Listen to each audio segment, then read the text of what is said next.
Today we had an incredible meeting with Patrick Bet David in the boardroom at Bet David Consulting. Two things. When Patrick says something, he does it, and he takes care of his people. Why am I sharing this? Of course, great things are coming, a lot of great news coming down the pipe, but there's two things. Patrick's selling the dream, selling the vision, driver. That's who he is. That's how we know Patrick. But what's incredible is every time he sells a dream, it happens. It's not like, hey, we're waiting around, Patrick, when is this going to happen? Guys, it's already happened.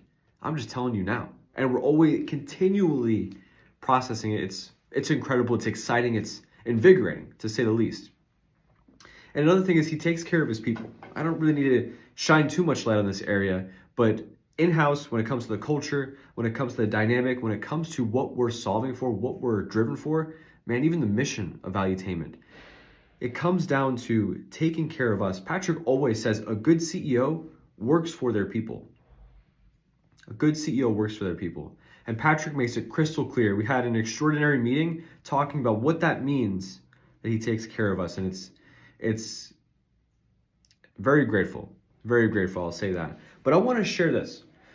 Talking to CEOs, founders, entrepreneurs on a daily basis. I was listening to a song and the lyrics is misuse mistake.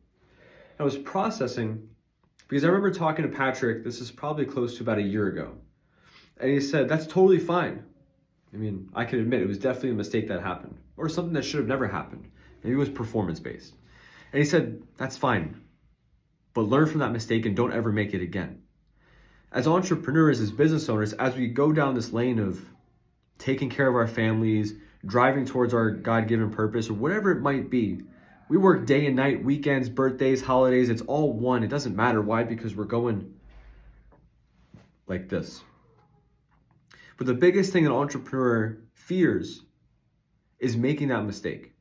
Whether it's something that they overlook and it's fine that they're moving at a fast pace, they can pick it up and keep going, or they're afraid to make a decision because they don't know if that's the right decision or if it's going to lead them down the wrong path. Everything's a guess when it comes to entrepreneurship and building a business. It's all variable. Entrepreneurs, CEOs, expert operators, they've done it before, but they're making the educated decision because they've been down this path. They know the best way to take you with least amount of friction, least amount of mistakes. Now, I say all this to say, one of the most common things that I'm seeing is entrepreneurs, maybe at the younger stage, early stage, having misused mistakes. Mistakes where they don't necessarily know why that happened or why that took place, or how to maybe prevent that in the future.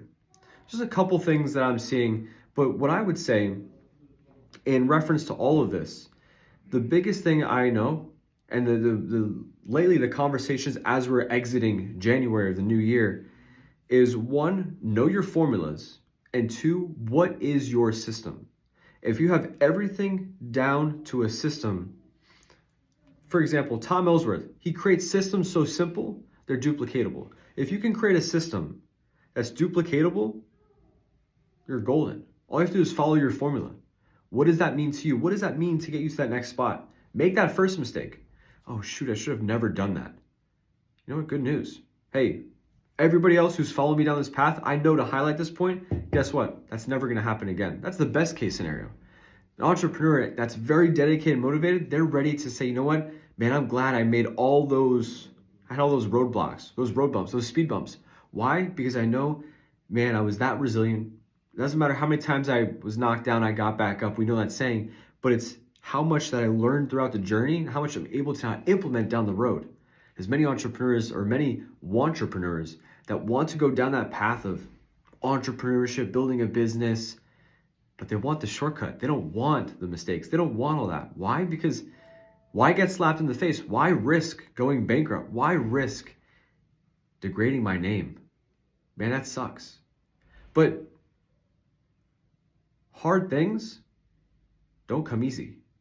And the easy things, we know that saying. The biggest thing is knowing what your purpose is. Don't take for granted a misused mistake, and man, see where the entrepreneurship journey takes you. just a couple thoughts. Still fired up over here in this little podcast room, filming some content, writing down some notes, recapping the day, and being very intentional for February. How was your January?